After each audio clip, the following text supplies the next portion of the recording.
me rend toujours vainqueur. Jésus-Christ consolateur, il a pris sur lui mes douleurs. Oh, quel bonheur.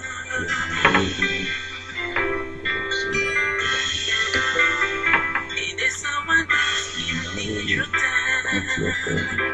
Il a déchargé sur moi ta peine. Et laisse-moi te tenir la main, car je sais où je t'emmène. Je suis la main.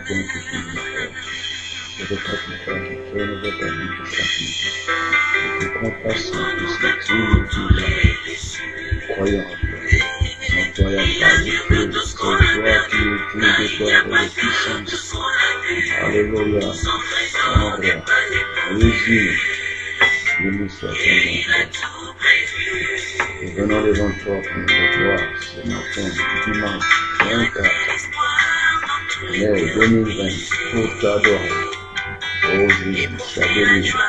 Alléluia. Gloire à l'agneau de Dieu, gloire au Saint d'Israël. Et le Tout-Puissant, personne n'est comme toi. Personne ne sera comme toi, Jésus. Alléluia, Père. Gloire à toi. Tu es le réconfort de tous les rejetés. Alléluia. Nous te bénissons, Seigneur. Nous te glorifions, mon Dieu, mon roi, Jésus. Ce beau matin, car tu nous fais du bien, Jésus. Alléluia. Alléluia, Seigneur de gloire, Jésus. Béni soit ton nom. Alléluia. Oui, je sais que tu peux changer l'histoire de quelqu'un, l'histoire d'une personne dont la vie a été torturée, malmenée, négligée, méprisée, humiliée. Alléluia, Jésus. Gloire à toi. Oh Jésus. Le rocher de mon salut, c'est toi, Père de gloire, Jésus. Tu es ma consolation. Je te loue et te glorifie ce matin. Je te rends toute l'action de grâce, car tu es digne d'en bénéficier. Alléluia. Gloire au Seigneur. Et grand roi, et grand Dieu. C'est toi, mon Dieu. C'est toi, mon Seigneur. Sois béni et sois glorifié, Jésus. Alléluia. Seigneur de gloire. Yahweh le miracle. Jésus, Jésus, Jésus. Alléluia. Mon Seigneur et Sauveur, le Dieu de ma vie, le Dieu de mon salut. Alléluia. Gloire à toi, Jésus. Le grand Dieu, l'Éternel, le Tout-Puissant, le merveilleux, le parfait, le glorieux. Sans toi, il n'y a pas de Dieu, il n'y en a pas eu, il n'y en a pas, il n'en aura jamais. Je le sais. Le véritable, l'unique Dieu. Alléluia. Glory to God, my God. Alléluia, Seigneur de gloire, Jésus. Sois béni, sois glorifié. L'éternité, tu es Dieu. Et d'âge en âge, tu es Seigneur. Alléluia. Béni soit ton Seigneur. Le lion de la tribu de Judas, c'est toi, Jésus, oh mon roi. Laisse-moi te louer. Laisse-moi t'adorer ce matin. Alléluia, Jésus. Béni soit ton Saint-Nom, ton nom de gloire. On peut me lier les mains et les pieds. On peut me fermer la bouche pour ne pas parler de toi. Mais dans mon cœur, je te louerai. Dans mon cœur, je t'adorerai. Dans mon cœur, je parlerai les merveilles de l'Éternel. Alléluia.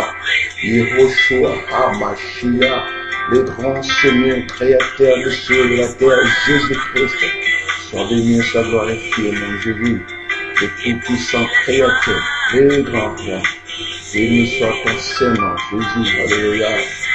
Tu es incomparable, on peut tout comparer, mais personne ne peut te comparer. Alléluia, alléluia, car tu es le créateur, mon Dieu, mon roi, tu as tout créé par ta parole, Père. Tu es le Dieu qui a fait à l'existence ce qui n'avait pas encore existé, comme s'il existait déjà. Et quand tu dis un mot, la chose s'accomplit. Alléluia, l'insondable Dieu, personne ne peut te sonder. Je le déclare que sur le Saint-Esprit sonde, même les profondeurs de Dieu, et il intercède pour nous par des soupirs inestimables. Gloire à toi, l'agneau de Dieu.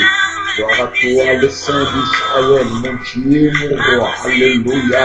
Tu es l'incommensurable, Père. Il n'y a pas une unité de mesure quelconque pour te mesurer, connaître ta superficie, ton hauteur, ta longueur, ta largeur, ton périmètre, Père. Il n'y a même pas de pèse pour te peser, connaître ton poids.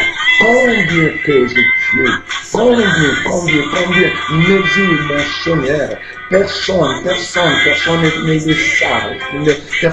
le sait, personne, alléluia, car tu es incommensurable, on peut tout mesurer, personne, rien ne peut te mesurer, car tu as des dimensions illimitées, Père, alléluia, c'est pour ça que je lui donne raison à Salomon quand tu dis que tu es étonnamment grand, que même les cieux ne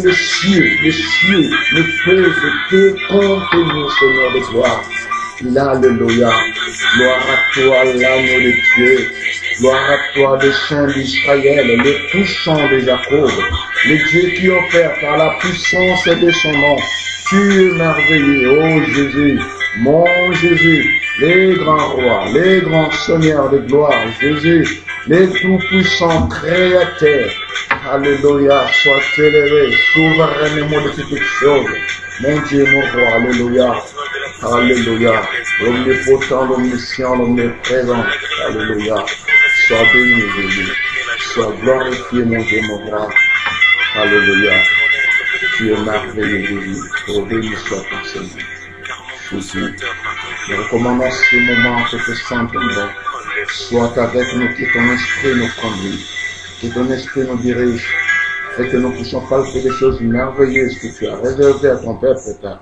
Mon Dieu, mon roi, au Père, par la puissance de ton nom, car tu es Dieu. Toi qui vis dans mon cœur, toi qui opères par la puissance de ton nom, Père. Nous te bénissons et te glorifions, car tu es merveilleux. Sans toi, il n'y a pas de Dieu. Gloire et to God, Jésus, alléluia. Mon Seigneur et roi, les grands rois, les grands dieux, Père, sois béni et sois glorifié. Au nom puissant de Jésus, mon Seigneur et Sauveur. Glory to God, Jésus. Alléluia. Merci, Seigneur de gloire. Jésus. Alléluia. Seigneur, merveilleux. Glory to God. Tu es merveilleux, Jésus. Dieu le Tout-Puissant, le Créateur de Dieu de nous. Alléluia. Je vous bénis, chers bien-aimés, ce matin encore, que Dieu nous a accordé pour que nous puissions passer des bons moments ensemble à la parole du Seigneur. Malgré que nous sommes confinés, nous restons à la maison à cause de cette pandémie qui paralyse le monde. Ça ne peut pas nous empêcher d'avoir du temps pour parler de la part du Seigneur. Notre Dieu est toujours en actualité. Son nom est plus grand, Jésus-Christ, Yehoshua Mashiach, pour le vrai. Ce nom est plus grand que même le coronavirus, le Covid-19, si vous voulez. Ce nom qui est dans la bouche de toutes les personnes. Partout, chaque jour, chaque heure, on cite ce nom. Quand nous regardons les journaux télévisés, quand nous voyons dans les réseaux sociaux, on ne cesse de parler de ces noms. Tous les jours, on ne cesse de parler de ces noms. Mais nous devons savoir une chose, qu'il y a un nom qui est au-dessus de tout nom. Un nom qui est souverainement élevé. C'est le nom de notre Seigneur Jésus-Christ. Alléluia. Gloire soit rendue à Jésus. Et c'est le seul nom qui nous apporte le salut. Parce que Pierre a dit qu'il n'y a qu'un seul nom. Un seul nom qui a été donné aux hommes pour qu'ils soient sauvés. C'est le nom de Jésus. Nous devons toujours élever ce nom de Jésus au-dessus de tout nom. Alléluia. Gloire soit rendue à Jésus, mon Seigneur et Sauveur. Et c'est Jésus-là que je vais vous parler ce matin, pendant ces quelques minutes. J'appelle votre attention, j'appelle votre audition. Écoutez, et vous ne serez pas déçus. Nous prenons notre Bible dans l'Évangile selon Luc, au chapitre 23. Nous devons lire le verset 39, en commençant par le verset 39 jusqu'au verset 43. Je lis la parole de Dieu, le Seigneur. l'un des malfaiteurs crucifiés l'injuriait, disant, ne tue pas le Christ, sauve-toi toi-même et sauve-nous. Mais l'autre les reprenait et disait, ne crains-tu pas Dieu, toi qui subis la même condamnation? Pour nous, c'est justice, car nous recevons ce qu'on méritait nos crimes. Mais celui-ci n'a rien fait de mal. Et il dit à Jésus, souviens-toi de moi quand tu viendras dans ton règne. Jésus lui répondit, je te le dis en vérité, aujourd'hui, tu seras avec moi dans le paradis. Parole du Seigneur. Chers bien-aimés, nous voulons partager quelque chose. Et nous voulons parler sur un thème qui est intitulé « Perdu mais sauvé ». Ici, dans l'évangile selon Luc, nous avons lu quelque chose. Cette scène qui nous est montrée ici est passée à la croix de Golgotha. Nous savons tous que notre Seigneur a été crucifié à Golgotha. Il a été innocent, il a porté nos péchés. Il n'a pas péché, il n'a pas mérité la croix. Mais comme ça a été déjà prévu, un plan de Dieu pour la rédemption des hommes, il devait mourir à la croix. Il n'a rien fait de mal. Le pécheur, c'est toi, c'est moi. Mais lui, il a porté nos péchés. Il s'est fait même pécher. Il n'est pas devenu pécheur, mais il s'est fait pécher. Il est devenu péché pour nous sauver. Pour que nous puissions nous réconcilier avec Dieu. Car c'est lui qui est immédiateur, c'est lui qui est immédiateur. Par le Bible déclare que c'est Jésus-Christ est homme, qui est le réconciliateur. Il est venu nous réconcilier avec Dieu, car Dieu s'était fâché. Il a chassé Adam, notre Père, et Ève du jardin. Et depuis ce jour-là, le jardin était protégé par les chérubins protecteurs. Ils avaient été chassés, mis hors du cellier de délices que j'appelle le jardin d'Éden. Il y a la communion qui a été coupée avec notre Créateur à cause de la désobéissance, à cause du péché. Et les prophètes sont venus, ils ont parlé de tout ce que Dieu leur a mis dans la bouche pour nous ramener vers Dieu. Mais ça n'a pas été tenu, n'a pas reçu.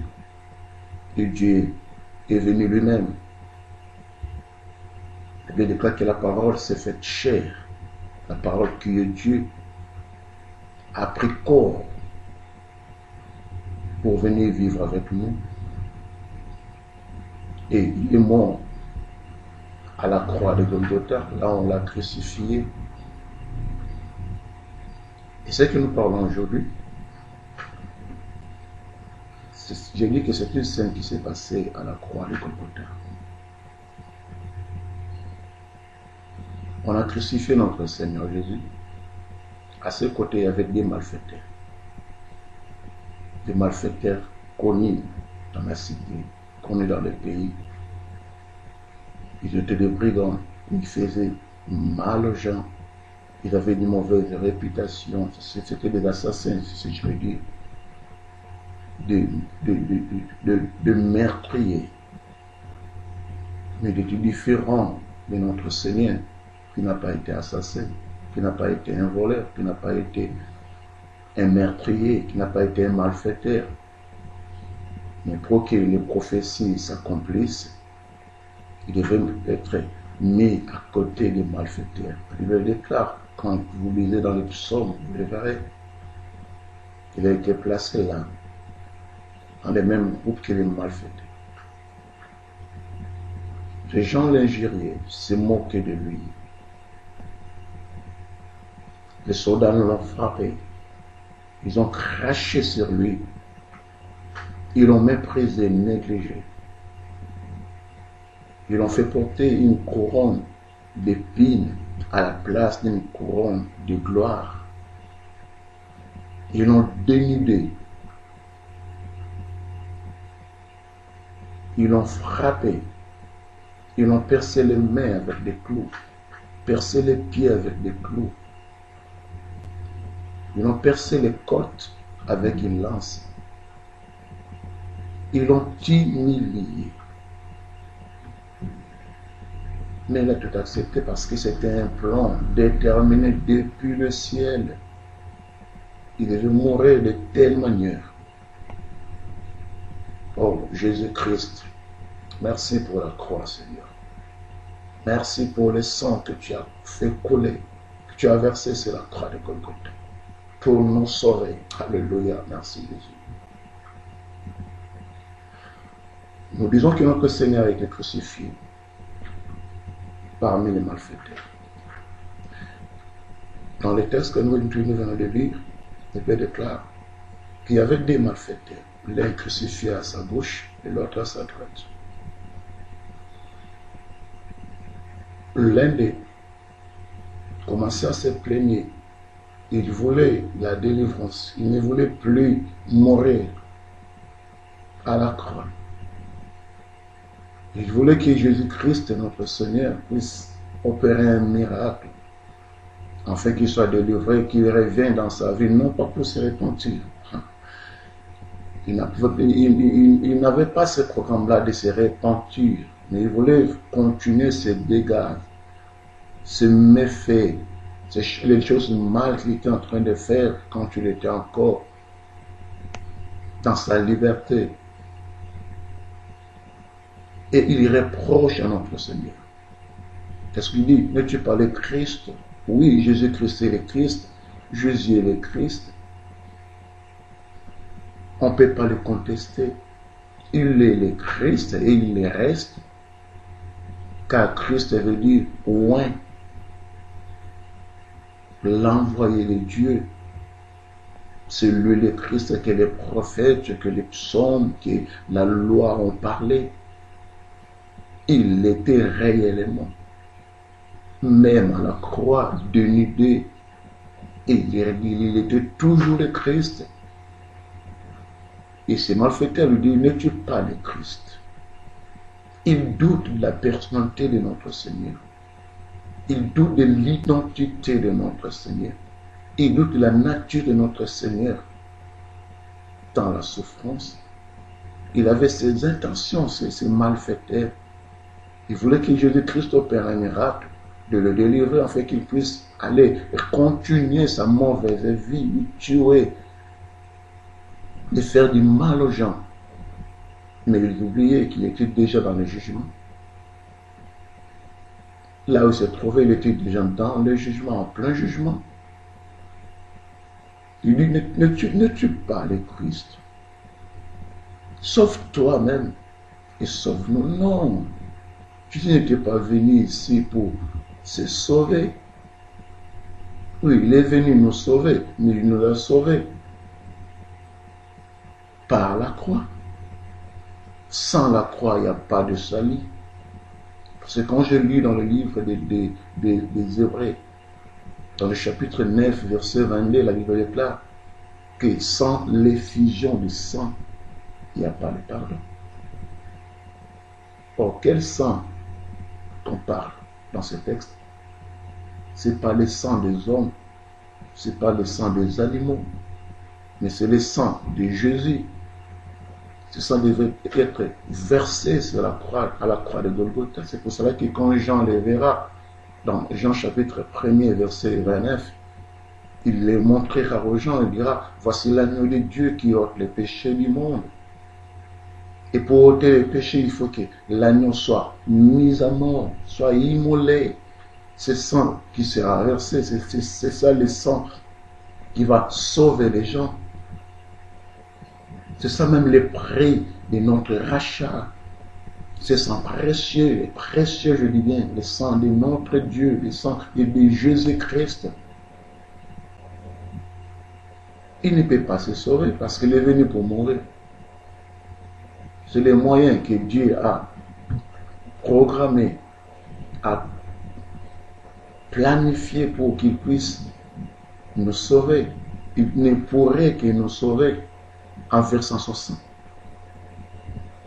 Revenons un peu dans le jardin, quand Adam et Ève ont péché. Qu'est-ce que Dieu a fait? Il a tué un animal.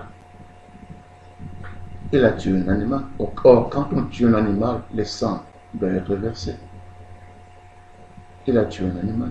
Il a pris la peau de l'animal et il a fait avec des habits pour couvrir la nudité d'Adam et d'Ève et d'Ève Jérémie. Jésus-Christ était un agneau destiné à être immolé. C'est ça le moyen de notre salut. C'est ça le moyen que Dieu avait prémédité, préconçu, préparé, programmé. Personne ne pourrait le changer. Même pas un malfaiteur. Qu'est-ce qu'il dit? Ne tue pas le Christ. Sauve-toi. Non, Jésus n'était pas venu pour se sauver. Il était obéissant jusqu'à la mort. Et quelle mort? Jusqu'à la mort de la croix. Alléluia.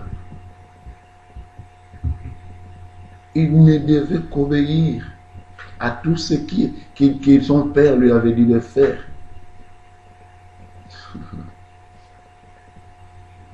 Il ne pouvait pas se sauver. Il lui dit, sauve-nous. Non. Il y a un autre moyen d'apporter le salut dans la vie des gens. Qu'est-ce qu'il devait faire? Opérer un miracle, disparaître à la croix, faire disparaître les deux malfaiteurs qui étaient à ses côtés, ou appeler les légions d'anges, descendre pour opérer. Non. Non, ce n'était pas dans les plans de Dieu. Dieu n'exécute que ce qu'il a déjà planifié. Non, Jésus-Christ ne pouvait pas se sauver. Et il a sauvé les gens. Mais pas dans la manière que les malfaiteurs voulaient. Non. Non. Amen. Il reproche Jésus. Il demandait que Jésus fasse quelque chose. Non, Jésus ne pourra rien faire. Parce qu'il attendait son temps. Parce que sa mission devait être accomplie. Et personne ne peut ajouter un autre sujet, une autre rubrique à ce que Dieu a déjà planifié. Non. Jésus-Christ gardait son silence. Il ne répondait pas à ces malfaiteurs. Mais qui est celui qui a répondu à ces malfaiteurs? C'est son ami. Le départ, mais l'autre les reprenait. L'autre les reprenait. Il reprenait qui? Il reprenait son ami d'infortune. Son ami avec qui il maltraitait les gens. Son ami avec qui il détruisait les vies des gens. Il les reprenait, il disait, toi tu ne crains pas du tout. Ne crains-tu pas Dieu? Voici ces choses. Un malfaiteur, un assassin.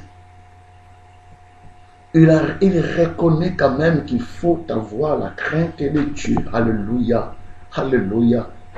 Un malfaiteur reconnaît qu'il est recommandé à toute personne d'avoir la crainte de Dieu. Il reprend son ami. Il dit, toi, tu ne peux pas craindre. Tu ne crains pas Dieu. Mais je me demande, pendant qu'ils faisaient ce qu'ils ont fait, ils n'ont pas eu la crainte de Dieu. Ils ont tué les gens. Ils ont détruit les vies. Ils ont volé, ils ont violé. Ils ont fait du mal aux gens. Ils n'ont pas eu crainte de Dieu pendant ce temps-là. Mais à la croix, sa conscience, alléluia, alléluia, la conscience. Bien-aimé, ta conscience te reproche du péché que tu commets. Ta conscience te reproche des crimes que tu as commis. Ta conscience te reproche des mauvais chemins que tu as empruntés. Ta conscience te reproche de toutes les paroles mauvaises qui sont sorties de ta bouche. Ta conscience te reproche. de tout ce que tu as fait. Alléluia. Il dit, toi, tu ne crains pas Dieu. Même au stade que nous sommes, même dans cette situation malheureuse que nous sommes, ne crains-tu pas Dieu? Voilà une conscience éveillée. Vous pouvez dire que cette conscience est éveillée tardivement. Moi, je vais te dire que non. Le maître du temps l'a permis ainsi, que la conscience de ces malfaiteurs soit éveillée dans cette situation-là. Alléluia. Non, Jésus-Christ est merveilleux. Il est tellement merveilleux. Alléluia, Jésus. Alléluia. Il reproche à son ami, il dit que toi, ne crains-tu pas Dieu? Toi qui subis les mêmes condamnations, la même condamnation. Oui, ils ont compris que nous sommes des fautifs, nous, malfaiteurs, nous qui avons péché, nous qui avons tué, nous qui avons détruit les vies.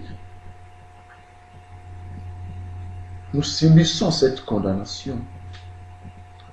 Nous méritons la croix. Nous méritons cette punition. Nous la méritons. Paul dira quoi? Le salaire du péché, c'est quoi? C'est la mort.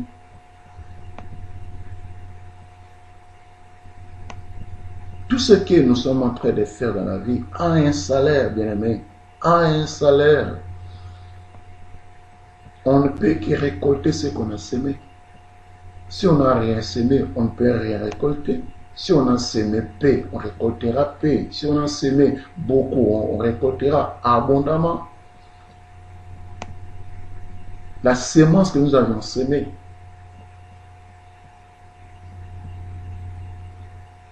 nous la récolterons. Quelqu'un qui sème quoi? L'haricot, il ne récoltera que l'haricot. La conscience de ces malfaiteurs s'est éveillée. Mais dans quelle situation? Quelle que soit la situation. Mais ce qui est merveilleux, une conscience s'est éveillée. Alléluia. Alléluia. Il a reconnu qu'il faut avoir la crainte de Dieu. Car la Bible déclare que la crainte de Dieu, c'est le commencement de la sagesse.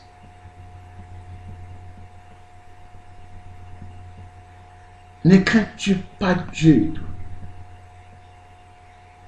Toi qui subis la même condamnation. Ce malfaiteur a compris que nous subissons la condamnation à cause de tout ce que nous avons fait du mal aux gens. La justice humaine nous condamne et ils ont raison. Ils ont raison. Nous avons été des malfaiteurs, des voleurs, des assassins. Mais nous subissons la même condamnation que cet homme qui est au milieu de nous. Cet homme est innocent.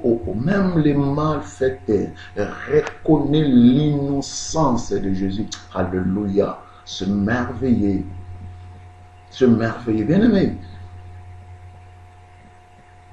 je te parle, toi qui me regardes, toi qui me suis, tu dois reconnaître que Jésus-Christ a subi la condamnation qu'il ne méritait pas. Mais il l'a subi pour toi, pour que tu sois sauvé. Il a porté nos péchés, il a porté tes péchés, il a porté mes péchés, il a porté nos péchés.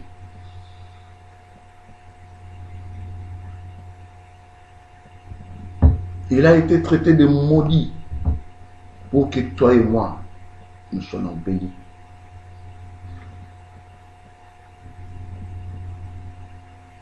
Paul dit, il répète ce que la loi dit. Que maudit soit celui qui est pendu au bois. Mais Jésus-Christ s'est pendu au bois. Donc il était maudit. Mais pas pour lui-même, pour nous. Celui qui méritait d'être pendu au bois, ce n'était pas Jésus, c'était nous. Nous les pécheurs. Mais il a pris notre place. Il s'est substitué à nous. Oh Jésus. Quel amour. Quel amour. Il a laissé son trône. À cause de son amour, il est venu pour mourir à la croix, à ta place, à ma place, à notre place. Nous devons reconnaître ça. Il a subi une condamnation horrible. Horrible. Non pas pour lui, non pas parce qu'il a péché. Non, il n'a pas péché. Mais il s'est fait pécher. Il est devenu péché, non pécheur. Les pécheurs, c'est nous, c'est toi, c'est moi, c'est nous. Mais pas Jésus, il n'était pas un pécheur, mais il est devenu péché pour nous, bien-aimés. Que ta conscience soit éveillée pour comprendre ces choses. Si un malfaiteur, celui qui n'a pas mis son pied dans une église, celui qui n'a pas même eu le temps de jeûner, de prier, d'adorer le Seigneur comme nous le faisons dans nos assemblées.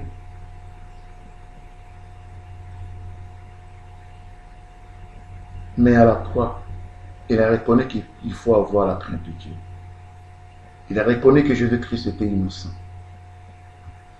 Et pourquoi persistes-tu dans l'incrédulité? Pourquoi ne crois-tu pas, bien-aimé, que Jésus-Christ était l'offrande que Dieu nous a donnée, que Dieu a donné aux hommes, au monde? Qu'est-ce que Jean 3,16 dit? Que Dieu a tant aimé le monde qu'il a donné son Fils unique, afin que quiconque croit en lui ne périsse point, mais qu'il y ait la vie éternelle. Dieu nous a donné Jésus. Il nous a donné une offrande qui s'appelle Jésus. Pourquoi tu ne crois pas au Seigneur? Pourquoi jusque-là, tu persistes encore? Tu vis dans l'incrédulité. Mais les malfaiteurs a cru.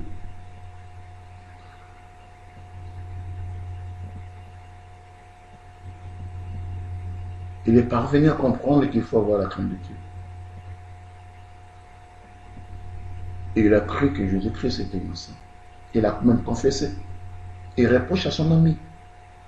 Ne crains-tu pas Dieu? Toi qui subis la même condamnation.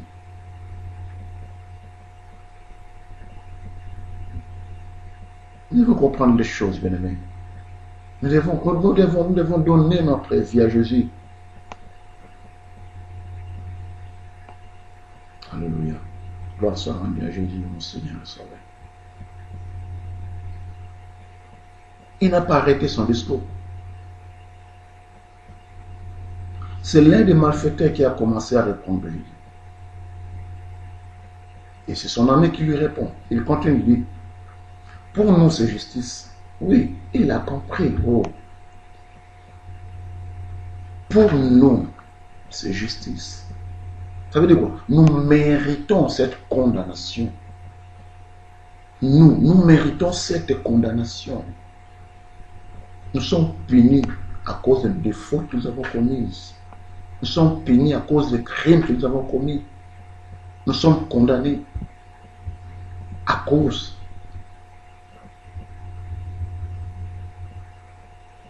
de tout le mal que nous avons fait aux gens.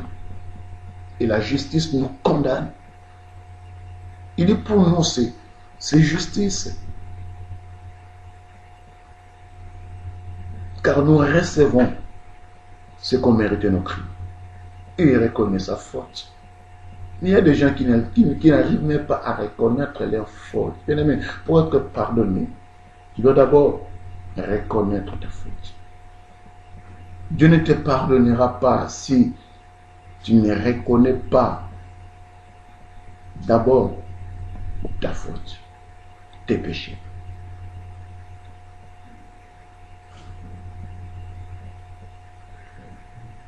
Amen. Si tu ne reconnais pas que tu as mal fait,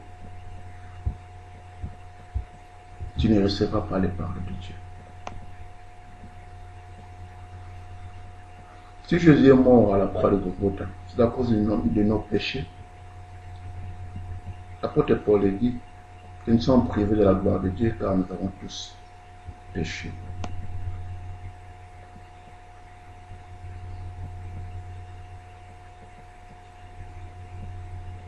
Celui qui ne reconnaît pas ses péchés devant Dieu, il n'obtiendra pas la miséricorde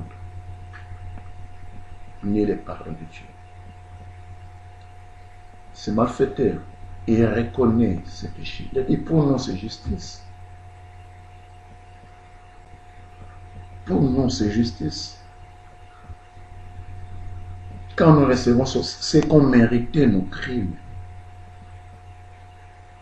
Il reconnaît ses fautes, bien-aimé. Pourquoi ne reconnais-tu pas tes fautes? Tu as mal fait à ton prochain. Tu l'as injurié.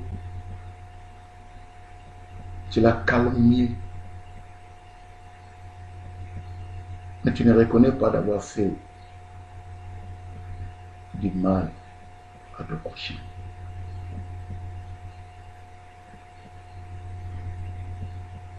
Et si tu veux demander pardon à Dieu, Dieu ne te pardonnera pas. Tu veux d'abord reconnaître tes fautes. C'est la reconnaissance de nos fautes qui nous amène à la repentance, qui nous amène à obtenir le pardon de Dieu. Même moi, si tu m'offenses, je t'attendrai un jour. Si tu reconnais tes fautes, ce que tu as fait, tu reviens vers moi pour demander pardon, pour reconnaître les fautes que tu m'as fait, tu m'as injurié, tu m'as calomnié, tu m'as dénigré, tout ça. Si tu les reconnais et tu viens sincèrement, je te pardonnerai. Mais si tu ne reconnais pas tes fautes, tu viens chez moi, je te pardonnerai parce que j'ai un bon cœur. Mais Dieu, qui a un bon cœur plus que moi, ne te pardonnera pas. Parce que tu n'es pas entré dans les principes du pardon. Continuons. Ce malfaiteur reconnaît ses fautes. Il dit pour nous c'est justice, car nous recevons ce qu'on méritait nos crimes. Mais celui-ci n'a rien fait de moi, de mal. Alléluia, alléluia. Voilà quelqu'un qui reconnaît l'innocence de notre Seigneur. Il reconnaît l'innocence de Jésus. Alléluia, gloire soit rendue à Jésus. Et il reconnaît que Jésus n'a rien fait de mal. Vous vous demanderez que si ces malfaiteurs connaissaient Jésus avant la croix,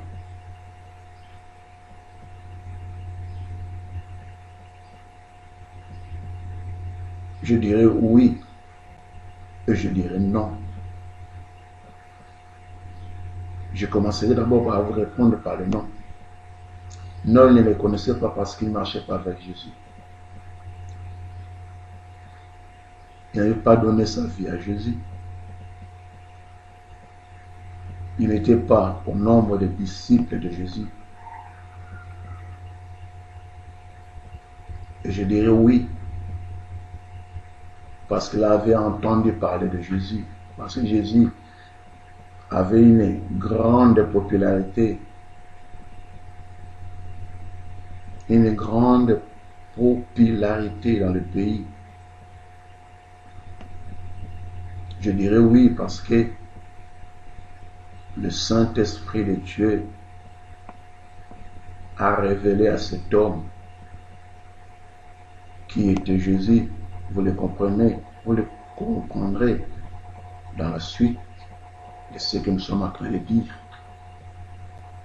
Le Saint-Esprit a éveillé la conscience de ces malfaiteurs et lui a fait savoir, lui a fait connaître l'identité de Jésus, la vraie identité de Jésus. vous comprendrez. Je ne vais pas brûler les étapes. Alléluia. Il a dit, mais celui-ci n'a rien fait du mal. Il est devenu l'avocat de Jésus. Mais Jésus n'a pas besoin d'avocat. Non, Jésus n'a pas besoin d'avocat. Il est lui-même l'avocat de ceux qui croient en lui. Alléluia. Il n'a pas besoin d'avocat. Mais il a seulement besoin de témoins. Des témoins. Qu'est-ce qu'il a dit? Ne quittez pas encore Jérusalem. Entendez la promesse que le Père a faite par moi. Le Saint-Esprit viendra. Quand tu seras venu, vous serez mes témoins. Alléluia. À Jérusalem, en Judée, en Samarie, et jusqu'aux extrémités de la terre. Jésus a besoin de témoins. Il n'a pas besoin d'avocat. Parce qu'il devait mourir. Personne ne peut changer ce plan de Dieu. Ce plan merveilleux, le plan de la rédemption. Personne ne peut le changer. Mais ce malfaiteur est devenu l'avocat de Jésus. Il a dit que celui-ci n'a rien fait du mal.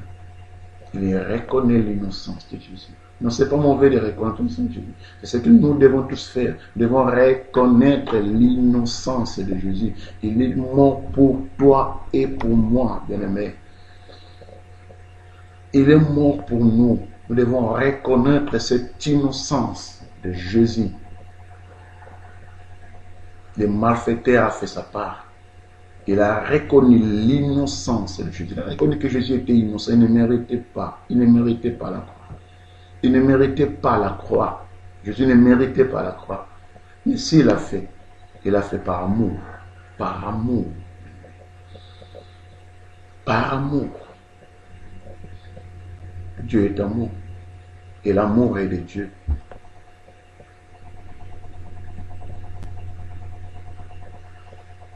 Quand il a fini de reprocher à son ami, il s'est retourné vers Jésus.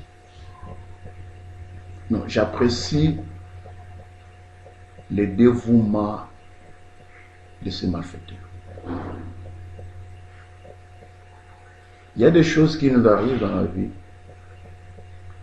Ça ne dépend pas de notre vouloir et notre faire. Alors, j'apprécie parce que la Bible déclare que c'est Dieu qui crée en nous le vouloir et le faire. Alléluia. Alléluia. En voyant ces malfaiteurs, on peut douter de ce qu'il a fait avant la croix. En voyant ses attitudes, ses impressions, son comportement à la croix, on peut douter de ce qu'il a fait avant la croix. Nous devons aussi comprendre qu'il y a une force supérieure, une force suprême qui nous pousse à faire ce qui est bien. Le Saint-Esprit nous pousse à faire ce qui est bien. Vous me direz pourquoi, comment cet homme malfaiteur peut parler de ces choses. Je dis qu'il y a certaines choses qui nous arrivent, ça ne vient pas de nous. Ça ne vient pas de nous, ça vient de quelque part. Il tourne vers Jésus et dit, souviens-toi de moi. Oh, souviens-toi de moi. Jésus-Christ est mourant à la croix. Mais ce malfaiteur lui demande de se souvenir de lui. Imaginons un peu, quelqu'un qui est en train de mourir. Quelqu'un qui est en train de mourir, comment peut-il se souvenir de quelqu'un? Il est en train de mourir. On le voit à la croix, percé de clous aux mains, aux pieds. Il est prêt à mourir, prêt à rendre l'âme. Mais on demande à celui-là des souvenirs. Imaginez un peu. Ça c'est la folie, même. C'est la folie. Il dit à Jésus, souviens-toi de moi. Oh. Ecclésiaste dit que les morts ne peuvent se souvenir de rien. Car quand quelqu'un est mort, toute activité est arrêtée. Il n'a même pas de mémoire, pas de souvenir.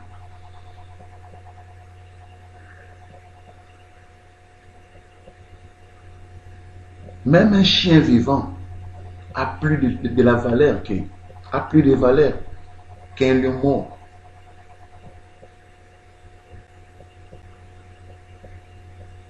Jésus est en train de mourir. Mais ce malfaiteur lui dit, souviens-toi de moi. Comprenons un peu. Ce malfaiteur était animé d'un esprit.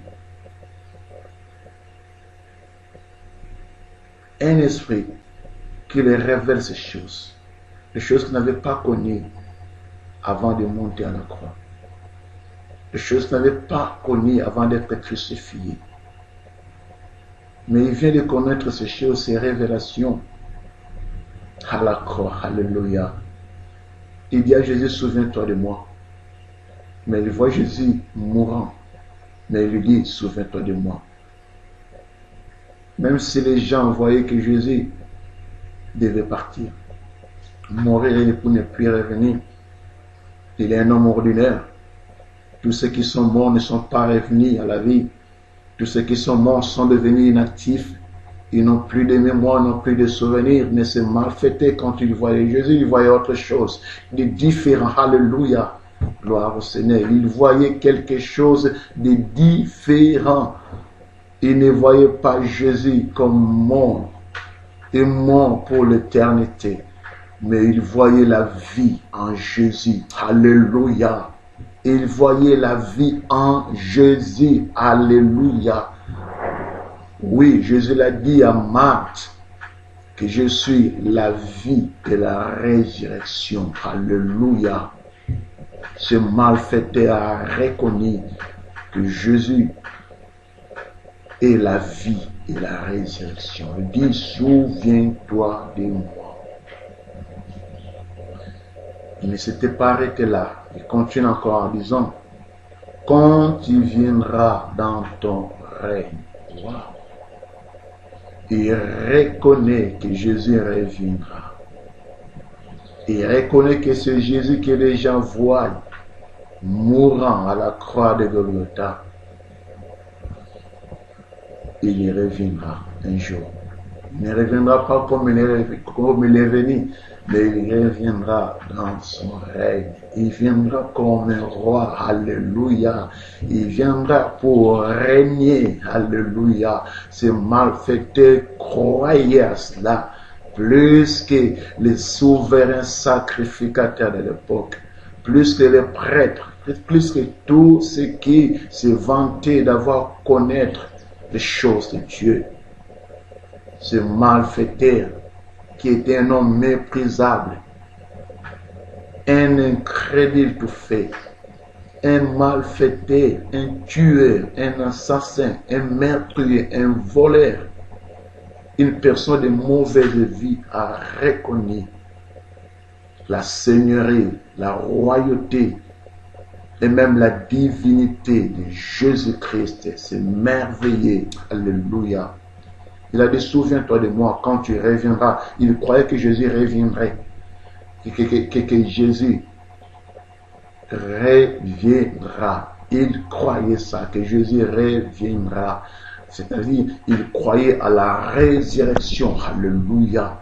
Même ces malfaiteurs croyaient à la résurrection, que Jésus-Christ devait mourir, oui, mais il ne restera pas à la tombe, il ne restera pas au tombeau, il sera ressuscité et il reviendra, non pas comme il est venu pour naître encore, pour sortir encore, je veux dire, je ne dis pas naître, mais sortir, pour sortir encore de Marie, mais il reviendra pour régner, il reviendra pour comme un roi. Alléluia, il aura son royaume à lui. Alléluia, il a dit, souviens-toi de moi, souviens-toi de moi, ne m'oublie pas. Alléluia, alléluia, gloire soit rendue à Jésus. Alléluia, Jésus n'a pas pu garder son silence, parce qu'il a écouté une chose que beaucoup de gens qu'il a côtoyés quand il était avec les hommes, avec les gens, il n'avait pas entendu ce genre de paroles. Il a vu la foi qui était dans ces malfaiteurs. Comment il a défendu auprès de son ami. Comment il a reconnu l'innocence de Jésus. Comment il croyait à la personne de Jésus. Il a dit, souviens-toi de moi, quelqu'un qui est mourant. Comment peux-tu se souvenir de toi? Jésus croyait, Jésus a vu que cet homme avait la foi. Quand les gens regardaient Jésus comme mort, mais ces malfaiteurs voyaient Jésus vivant. Non pas seulement vivant, mais comme la vie personnifiée. Alléluia, car Jésus la vie, il a dit dans Jean chapitre 14, 6, il a dit, je suis le chemin, la vérité et la vie. Alléluia. Vous me direz que ce malfaiteur a pris des enseignements. Ce malfaiteur a été formé bibliquement ou théologiquement. Vous me direz que ce malfaiteur est allé à l'église. Il était membre d'une quelconque église. Non. Mais il a reçu la révélation du Saint-Esprit. Il a reçu la révélation du Saint-Esprit. Comme Pierre, je veux dire comme Simon, fils de Jonas, a reçu la révélation. Jésus a dit, Simon, heureux es-tu, Simon, fils de Jonas. Parce que la chair et le sang ne peuvent pas connaître ces choses. Mais c'est mon Père qui est dans les cieux qui t'a révélé ces choses. C'est mon Père qui est dans les cieux qui t'a révélé ces choses. C'est le Père qui est dans les cieux qui a révélé les choses à ces malfaiteurs et reconnaître la personnalité de Jésus. La vraie personnalité de Jésus. La vraie personne de Jésus. Jésus a vu comment cet homme à la croix même, lui qui avait une mauvaise vie, mais il reconnaît la personne, la vraie personne de Jésus à la croix, dans les souffrances, prêt à être mis à mort. Dans quelques minutes, dans quelques heures, de sa mort, il a reconnu le Seigneur. Je dirais dans quelques instants de sa mort, il a reconnu la vraie personne de Jésus. Tandis que beaucoup de gens qui ont vécu même avec Jésus, qui l'ont vu opérer les miracles, qui l'ont vu ouvrir les yeux des aveugles, qui l'ont vu ouvrir les oreilles des sourds, qui l'ont vu ressusciter les morts, ils n'ont pas cru à Jésus. Mais ces malfaiteurs cru en Jésus à la croix. Mais c'est merveilleux. Jésus n'a pas pu garder le silence. Il a écouté la conversation, il a écouté les propos de ces deux malfaiteurs qui étaient à gauche et à sa droite. Il n'a pas pu garder le silence. Il a regardé ce malfaiteur qui a reconnu son innocence, qui a reconnu sa vraie personne, qui a reconnu son royauté, son règne, qui a reconnu qu'il n'était pas un homme ordinaire, qu'il a reconnu que Jésus-Christ reviendra, qu'il a reconnu que Jésus-Christ est le Seigneur de Seigneurs, qui a reconnu la divinité même de Jésus-Christ. Alléluia. Jésus-Christ n'a pas pu garder le silence. Il a regardé cet homme, ce malfaiteur, il lui a dit, alléluia, Jésus est merveilleux. Jésus est merveilleux, alléluia. Il a dit, je te le dis en vérité.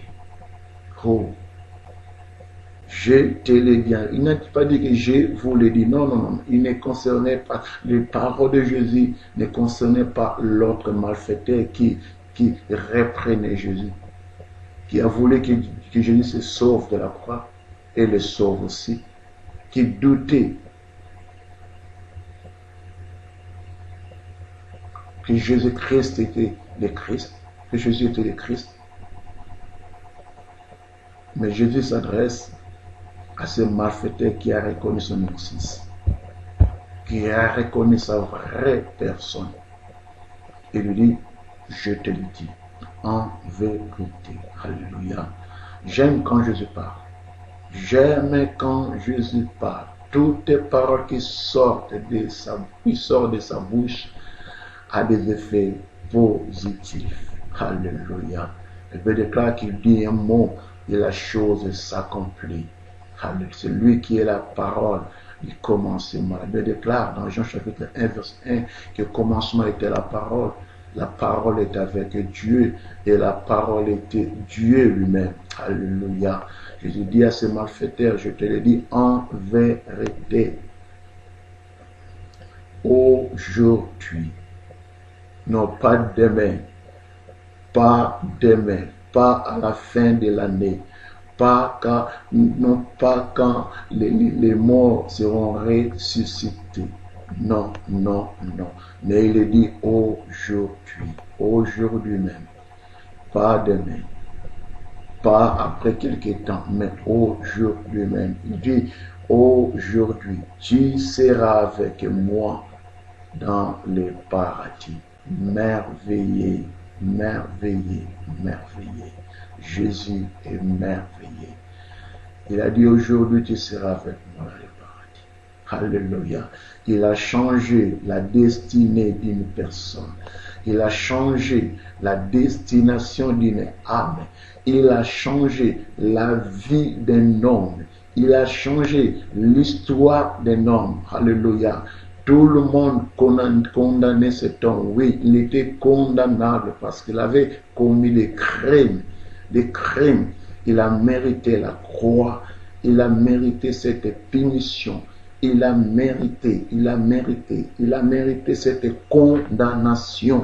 Alléluia. Mais Jésus, en écoutant les propos de cet homme, en écoutant, en observant, quand tu l'as entendu cet homme parler, en écoutant la déclaration de la foi, la confession de la foi de ces malfaiteurs, les gens les voyaient encore malfaiteurs. Quand tu les regardais à la croix, ils les voyaient comme un malfaiteur, car ils l'ont connu ainsi. Ils l'ont connu comme un meurtrier. Ils l'ont connu comme un tueur. Ils l'ont connu comme un assassin. Mais ils ignorent, les hommes ignoraient qu'à la croix, une vie a été changée. Une vie a été sauvée. Une destinée a été changée. Une destinée a été changée. Une destinée a été changée. Jésus déclare, je te le dis en vérité. Ça veut dire, je ne te mens pas. Je ne te mens pas. Je te dis en vérité, car la Bible déclare que Jésus, notre Dieu, n'est pas un homme pour mentir. Il n'est pas un homme pour mentir, ni un fils de l'homme, ni un fils d'homme pour se repentir, mais il est Dieu. Tout ce qui sort de la bouche est vérité. Il dit, je te le dis en vérité, aujourd'hui, pas demain, pas à la fin du mois, pas à la fin de l'année, pas dans les moments, pas lors de la résurrection des morts. Non, mais aujourd'hui, je te le dis, tu seras, toi qui crois à l'innocence de Jésus, toi qui crois à la vraie personne de Jésus, toi qui crois à la divinité de Jésus, toi qui crois que Jésus est la vie et la résurrection, toi qui crois que Jésus est innocent, toi qui crois que Jésus est mort à la croix pour toi, toi qui crois que Jésus-Christ a laissé son trône pour devenir péché pour toi, toi qui crois que Jésus-Christ a accepté d'être maudit pour que toi tu sois béni, toi qui crois que Jésus-Christ a versé son précieux sang pour toi, il a dit aujourd'hui, tu seras avec moi dans le paradis. Alléluia, alléluia, alléluia. Gloire soit rendue à Jésus. Gloire soit rendue à Jésus. Et cet homme, ce malfaiteur est entré au paradis avec le Seigneur, tandis que son ami est allé dans les séjours des morts, est allé dans le lieu de tourment parce qu'il n'a pas cru en Jésus-Christ. C'était la dernière opportunité, c'était la dernière occasion, c'était une autre chance qui leur a été accordée à la croix près de Jésus. C'était le moment de se repentir, c'était le moment de reconnaître qui est Jésus et de croire en lui, de l'accepter, de croire en Jésus, de l'accepter, de donner leur vie à Jésus. Mais l'un d'eux n'a pas cru, l'un d'eux était resté dans son incrédulité, mais l'autre a compris, l'autre a cru en Jésus, l'autre a donné sa vie à Jésus, l'autre a cru à l'innocence, l'autre a cru à la vraie personne de Jésus, l'autre a cru que ce Jésus n'était pas un homme ordinaire, l'autre a cru que Jésus-Christ est capable de changer une vie, l'autre a cru que Jésus-Christ reviendra dans son règne, l'autre a cru que Jésus-Christ était mort, oui, mais il sera ressuscité et il reviendra pour régner. L'autre a cru et il a été sauvé. Il a été amené au paradis. Bien-aimé, quelle est ta position? Quelle est ta position? En écoutant ces choses, je ne sais pas quelle est ta position. C'est pour cela que je te pose cette question. Quelle est ta position, bien-aimé? Es-tu dans le groupe de ces malfaiteurs qui injuriaient, qui reprenaient Jésus, qui doutaient que Jésus-Christ était le Christ, qui voulaient que Jésus-Christ se sauve et sauve sa personne? Es-tu dans le groupe de celui qui gardait son incrédulité même près de Jésus? Ils ont été crucifiés ensemble, ils n'avaient pas la même nature. Ils n'avaient pas la même nature. Ils ont eu cette grâce-là d'être crucifiés avec quelqu'un qui se nomme la vie et la résurrection. Le salut même, c'était Jésus. Il n'a pas pu profiter. Es-tu dans ce groupe, bien-aimé?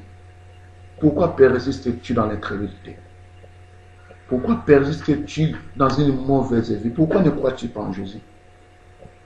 On te prêche par-ci par-là de toute manière, mais tu ne crois toujours pas. Pourquoi, bien-aimé? Le temps de salut est là. Le temps de salut est là. Ce n'est pas encore consommé. Jésus-Christ a besoin de toi. Jésus t'appelle. Il a besoin de toi pour te sauver. Il a besoin de toi pour t'amener au paradis. Il a besoin de toi, bien-aimé. Qu'attends-tu? Qu'attends-tu, bien-aimé?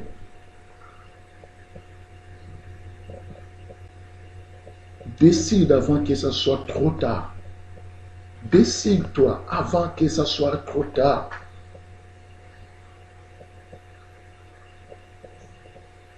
Gloire soit rendue à Dieu si tu fais partie du groupe de ces malfaiteurs qui a reconnu l'innocence de Jésus, la vraie personne de Jésus, la divinité de Jésus, qui croyait que Jésus reviendra dans son règne. Béni sois-tu, toi qui as accepté, toi qui marches avec le Seigneur, toi qui marches dans une bonne voie. Toi qui as donné ta vie à Jésus, laisse-moi te dire que Jésus-Christ est allé te préparer une place. Il a fait la promesse aux disciples quand tu lis dans Jean chapitre 14, versets 1 à 3. Si tu crois, bien-aimé, tu seras au paradis. Tu seras au paradis. C'est à toi de décider. Que l'Éternel soit loué, que l'Éternel soit béni pour ces beaux moments que nous venons de passer ensemble avec lui. Il est merveilleux notre roi. Il est merveilleux notre Seigneur. Il opère par la puissance de sa main. Il a voulu que toi et moi nous puissions écouter cette parole ce matin du dimanche 24 mai 2020. En plein confinement, Jésus a voulu que nous puissions écouter ça. Il n'y a pas de temps à perdre, bien-aimé.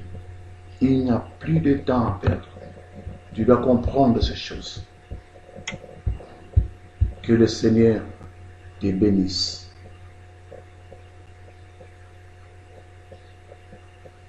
Que le Seigneur te bénisse. Alléluia. Avant de faire notre prière, nous voulons écouter ce cantique. Alléluia. Jésus. Jésus.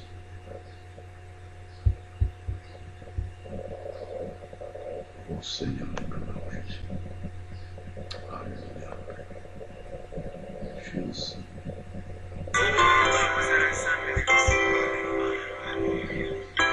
Gloire au Seigneur. Alléluia. Dépendant que ta grâce nous accueille devant ton trône béni, nous te prions, tendre Père, de pardonner nos fautes, de laver nos cœurs de toute impureté. Entends les cris des mon cœur, qui implorent ta bienveillance. Fais tomber mes offenses, fais-nous sur moi ta face. De mes lèvres impures, mon roi, oh oui, j'ai péché contre ta loi. Et mes crimes et mes fautes éternelles, tu peux les effacer, Seigneur. Purifie mon cœur, sanctifie ma vie. Ô Saint d'Israël, je te le prie. Purifie mon cœur, sanctifie ma vie. Ô Saint d'Israël, je te le prie.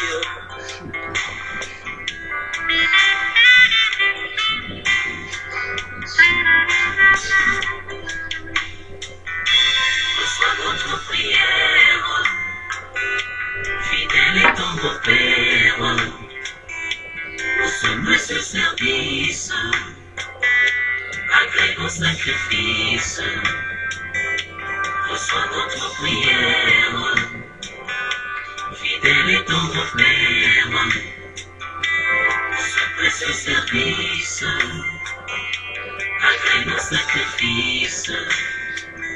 Par le sang de ton Fils Jésus, Père, oublie nos iniquités. Que nos mains purifient le soleil pour contempler ta royauté.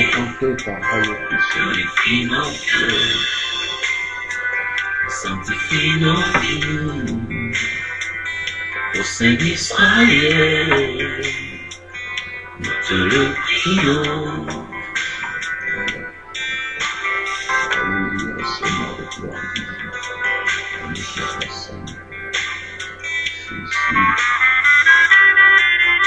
Pour l'âme de Dieu, Purifie nos cœurs, purifie mon cœur, Sanctifie nos vies, sanctifie nos vies. au Saint d'Israël, Nous prions. nous te le prions. Alléluia, Seigneur de gloire. Dans ta sainte présence, Seigneur. dans ta sainte présence, Seigneur. Nous voici brisés et condamnés. Du haut de ton trône de grâce, répandez-nous ta sainteté. Purifie nos cœurs, Seigneur de gloire. Sanctifie nos vies. Alléluia. Jésus. Au Saint d'Israël, nous te le prions. Purifie nos cœurs, purifie nos cœurs. Sanctifie nos vies. Au Saint d'Israël, nous te le prions. Alléluia. Nous voulons prier maintenant.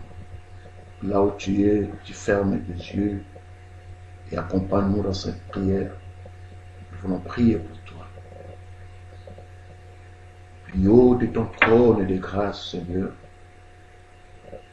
le Seigneur qui est élevé souverainement au-dessus de toutes choses, le Créateur des cieux et de la terre. Nous sommes pleinement reconnaissants pour ces bons moments que nous venons de passer ensemble dans ta présence, Père. Tu as opéré des choses merveilleuses. Tu nous as parlé des choses merveilleuses que nous n'avons pas connues avant, des choses qui nous ont édifiés, des choses qui nous ont apporté quelque chose de merveilleux, Père. Je leur déclare que c'est poussé par le Saint-Esprit que les hommes ont parlé de la part du Seigneur. Le Saint-Esprit de Dieu est présent dans ce lieu et il nous a poussé de parler de ces choses. Bénis mes frères et mes sœurs, partout où ils se trouvent, que ces messages puissent captiver leur vie, qu'ils puissent se répandre, ceux qui ne se sont pas encore répandus, qu'ils changent leur vie, qu'ils viennent à toi. Je prie pour les incrédules, Père. Touche leur cœur et qu'ils changent leur vie, qu'ils croient en Jésus-Christ et qu'ils le suivent. Seigneur de gloire, que ta main soit étendue pour toucher tous ceux qui ne confessent pas Jésus-Christ comme leur Seigneur et Sauveur. Accorde-leur ta grâce, Père, afin qu'ils puissent comprendre que le temps est déjà là, qu'ils donnent leur vie à toi, Seigneur. Pardonne tous nos péchés, pardonne nos crimes, nos iniquités. Nous reconnaissons nos péchés, Jésus, et nous avons besoin d'obtenir ta miséricorde, Père. Que nous marchions dans la crainte de Dieu, dans l'obéissance, dans la soumission à ta parole, que nous soyons humbles sous ta main puissante, afin que tu nous élèves au temps convenable, Père. Que nous marchions dans l'intégrité, en faisant tout ce qui est bon à tes yeux, Père. Garde-nous entre tes saintes mains. Et nous mettons en déroute toutes tes forces, toutes tes puissances de l'ennemi. Et nous les déclarons sans effet au nom de Jésus. À toi soit la gloire, la puissance, l'adoration, la louange, l'exaltation. Au nom glorieux de Jésus, nous avons ainsi prié. Merci Seigneur Jésus-Christ.